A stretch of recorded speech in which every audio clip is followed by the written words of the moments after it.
നിങ്ങൾ ആശിച്ച് മോഹിച്ച് ഒരു സ്ഥലം വാങ്ങി, എന്നിട്ട് അതിന്റെ ഒത്ത നടുക്ക് നല്ല ഭംഗിയുള്ള ഒരു വീട് വെച്ചു. ഇന്നത്തെ കാലത്ത് സ്ഥലം വാങ്ങിയാൽ ആദ്യം നമ്മൾ ചെയ്യുന്നത് എന്താ? മതില് കെട്ടും. എന്തിനാ മതില് കെട്ടുന്നത്? നമ്മൾ കെട്ടാൻ പോകുന്ന വീടിറങ്ങി ഓടിപ്പോകുന്ന വിചാരിച്ചിട്ടാ? നെവർ.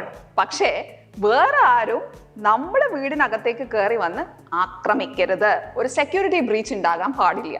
അതുകൊണ്ടാണ് നമ്മൾ എന്ത് ചെയ്യുക? മതിലൊക്കെ കെട്ടി ഒന്ന് സേഫ് ആകാൻ ശ്രമിക്കുക. ചിലർ മതില് കെട്ടും, എന്നിട്ട് ആ മതിലിന്റെ മുകളിൽ കുറെ കുപ്പിച്ചില്ലും കൂടെ എടുക്കും. എന്തിനാ? Extra security. ഇനി ചിലർ CCTV വയ്ക്കും, ചിലർ നായയെ വളർത്തും, ചിലർ സെക്യൂരിറ്റി ആയിട്ട് ഒരു മനുഷ്യനെ അപ്പോയിന്റ് ചെയ്യും. ഇങ്ങനെ ഒരുപാട് കാര്യങ്ങൾ നമ്മൾ ചെയ്യാറുണ്ട്. അപ്പോ ആ നാട്ടിലൊരു കള്ളൻ ഉണ്ട് എങ്കിൽ അയാളുടെ ശ്രദ്ധ എന്തിലാ പോവാ? എന്തൊക്കെ ഉണ്ട് എങ്കിലും ഈ സ്ഥലത്ത് കയറി ഇവിടെയുള്ള സാധനങ്ങൾ മോഷ്ടിക്കണം. അതായിരിക്കും അയാളുടെ ചിന്താഗതി. അയാൾ നോക്കുന്നത് എങ്ങനെയാ ഇതിനുള്ളിലേക്ക് കയറാൻ പറ്റുക. അയാൾ നോക്കുമ്പോൾ ഒരു മരം, അത് മതിലും ഇങ്ങനെ ചാഞ്ഞു നിൽക്കുക. സോ രാത്രിയാകുമ്പോൾ ആ മരത്തിൽ കൂടെ ചാഞ്ഞ് ഈ പ്രോപ്പർട്ടിയിലേക്ക് കയറി പോകാൻ പറ്റും എന്നൊരു ചിന്ത അയാൾക്കുണ്ടാവും. റൈറ്റ്? ഇനി അയാൾ ഇങ്ങനെ നോക്കുമ്പോൾ മനസ്സിലായി, ഈ നായ ഉണ്ടല്ലോ രാത്രിയിൽ നല്ല ഉറക്കാണ്, ആരുടെ ശബ്ദം കേട്ടാൽ ഈ നായ ഇഴിക്കില്ല. അതുപോലെ തന്നെ എന്തെങ്കിലും ഒരു ഭക്ഷണം അതിന് ഇട്ട് കൊടുത്തിട്ടുണ്ടെങ്കിൽ അത് അവിടെ അത് കഴിച്ചുകൊണ്ടിരിക്കും. ഇങ്ങനെയൊക്കെ മനസ്സിലാക്കി കഴിഞ്ഞു കഴിഞ്ഞാൽ കള്ളൻ അവിടെ കയറാനായിട്ട് അയാൾക്ക് കോൺഫിഡൻസ് കൂടും. റൈറ്റ്? ഇനി ഈ കള്ളൻ അവിടെ കയറുന്നതിന് മുൻപ് ഈ ചരിഞ്ഞു നിൽക്കുന്ന മരത്തെക്കുറിച്ച് മനസ്സിലാക്കി ഒരാൾ വന്ന് ആ വീടിന്റെ ഓണറോട് പറയാണ്, സാറേ നിങ്ങളിതൊന്ന് ശ്രദ്ധിക്കണം, കാരണം ഈ സ്ഥലം എന്ന് പറയുന്നത് കള്ളന്മാരൊക്കെ കയറി ഇറങ്ങുന്ന സ്ഥലമാണ്, നമുക്ക് ആരെയും വിശ്വസിക്കാനാവില്ല. വല്ലവരും രാത്രി ചിലപ്പോൾ ഈ മരത്തെ കൂടെ കയറി നിങ്ങളുടെ സ്ഥലത്ത് കയറി എന്തെങ്കിലും സാധനം കൊണ്ടുപോകാൻ സാധ്യതയുണ്ട്. അപ്പോഴാണ് മുതലാളി ശ്രദ്ധിച്ചത്, ശരിയാണല്ലോ, ഈ മരത്തിന് അങ്ങനെ ഒരു പ്രശ്നമുണ്ട്. അപ്പോൾ അയാളത് എന്ത് ചെയ്യും? വെട്ടാൻ ശ്രമിക്കും. റൈറ്റ്? സോ ആദ്യം പറഞ്ഞ ഈ കള്ളൻ, ഈ വൾണറബിലിറ്റി മനസ്സിലാക്കി വീടിനകത്ത് കയറി കക്കാൻ ശ്രമിച്ച കള്ളൻ ഉണ്ടല്ലോ, അവൻ ബ്ലാക്ക് ഹാറ്റ് ഹാക്കർ. മറിച്ച് ഈ വൾണറബിലിറ്റി എന്താണ് എന്ന് മനസ്സിലാക്കി, അത് ചാഞ്ഞ മരമാണോ, മതിലുള്ളൊരു വിടവാണോ, അല്ലെങ്കിൽ നായ ഉറങ്ങുന്നതാണോ, അല്ലെങ്കിൽ അത് ഭക്ഷണം കണ്ടു കഴിഞ്ഞു കഴിഞ്ഞാൽ പിന്നെ ഒന്നും ശ്രദ്ധിക്കാതെ പോകുന്നതാണോ, വാട്ട് എവർ ഇറ്റ് ഇസ്, അത് മനസ്സിലാക്കി മുതലാളിയെ വാൺ ചെയ്യുന്ന ഒരാളില്ലേ, അയാളാണ് എത്തിക്കൽ ഹാക്കർ.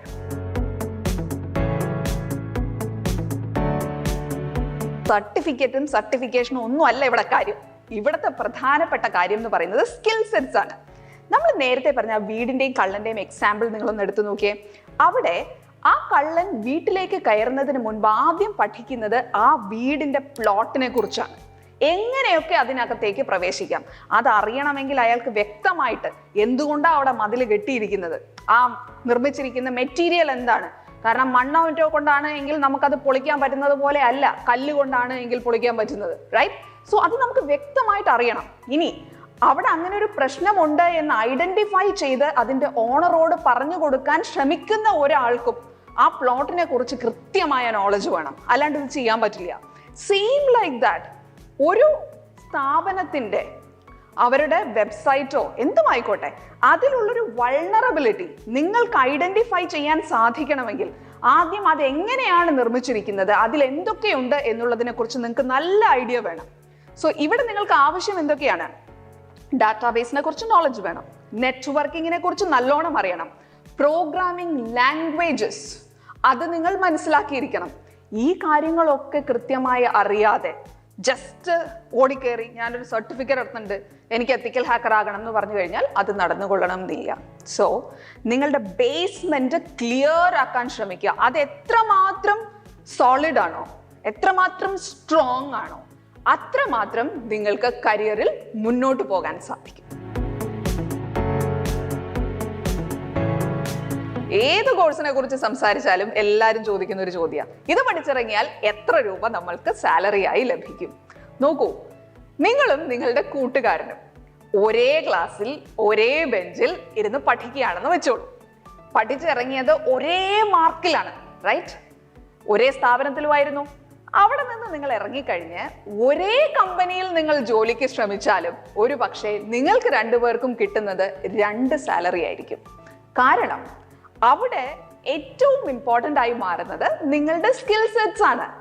ഓരോരുത്തർ പൊസസ് ചെയ്യുന്ന സ്കിൽ സെറ്റ്സ് ഡിഫറെൻ്റ് ആയിരിക്കും. അത് ഇംപ്രൂവ് ചെയ്യാൻ നിങ്ങൾക്ക് യാതൊരു ബുദ്ധിമുട്ടും ഇല്ല. ശരിക്കും നല്ലോണം ശ്രമിച്ചു കഴിഞ്ഞു കഴിഞ്ഞാൽ നമ്മുടെ പഠന സമയം കൊണ്ട് നമ്മുടെ സ്കിൽ സെറ്റ്സ് നല്ലോണം ഇംപ്രൂവ് ചെയ്ത് ഒരു എംപ്ലോയറിനെ ഇംപ്രസ് ചെയ്യാനൊക്കെ നമുക്ക് സാധിക്കും. പക്ഷെ എല്ലാവരും അതിനു വേണ്ടി ശ്രമിക്കാറൊന്നുമില്ല. സോ ശ്രമിക്കുന്ന ആളാണ് നിങ്ങളെങ്കിൽ നിങ്ങൾ ഈ കോഴ്സിനെ കുറിച്ച് വെറുതെ ഏതെങ്കിലും ഒരു സ്ഥാപനത്തിൽ നിന്നോ അല്ലെങ്കിൽ ഒരു ഓൺലൈൻ കോഴ്സിൽ നിന്നോ പഠിപ്പിക്കുന്നത് മാത്രം നോക്കി പഠിച്ച് ഞാൻ എല്ലാം തികഞ്ഞവനായി എന്ന് ചിന്തിക്കുന്ന ആളാണ് എങ്കിൽ പോയി. പകരം നിങ്ങൾ പഠിക്കുന്ന സമയത്ത് തന്നെ മാക്സിമം അറിവ് നേടാൻ ശ്രമിച്ചു.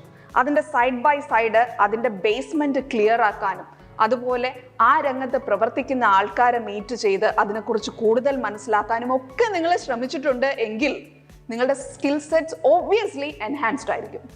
അങ്ങനെ ആണ് എങ്കിൽ നിങ്ങൾക്ക് കിട്ടുന്ന സാലറിയും മെച്ചപ്പെട്ടതായിരിക്കും. ഇപ്പോൾ എത്തിക്കൽ ഹാക്കറായി ജോലി ചെയ്യുന്നവർ ലക്ഷം രൂപ ശമ്പളം വാങ്ങിക്കുന്നവരുണ്ട്. 10,000-ന് താഴെ ശമ്പളം വാങ്ങി എത്തിക്കൽ ഹാക്കർ ആകാനാണ് ശ്രമിച്ചത്. പക്ഷെ അവിടെ എത്തിയിട്ടില്ല. വേറെന്തൊക്കെയോ ജോലി ചെയ്യുന്നവരും ഇഷ്ടം മാതിരി ഉണ്ട്. പിന്നൊരു കാര്യം നിങ്ങൾ മനസ്സിലാക്കേണ്ടത്, നിങ്ങളുടെ വീടിനടുത്തുള്ള ഒരുപാട് സ്ഥാപനങ്ങളിൽ ഒരുപക്ഷെ ഒരു അക്കൗണ്ടന്റിനെ വേണമായിരിക്കും, അല്ലെങ്കിൽ ഒരു അഡ്മിനിസ്ട്രേറ്ററിനെ വേണമായിരിക്കും. പക്ഷെ എല്ലാ സ്ഥാപനങ്ങളിലും എത്തിക്കൽ ഹാക്കറിന് ആവശ്യമുണ്ടോ എന്നുള്ള കാര്യം കൂടി ആലോചിക്കേണ്ടതാണ്.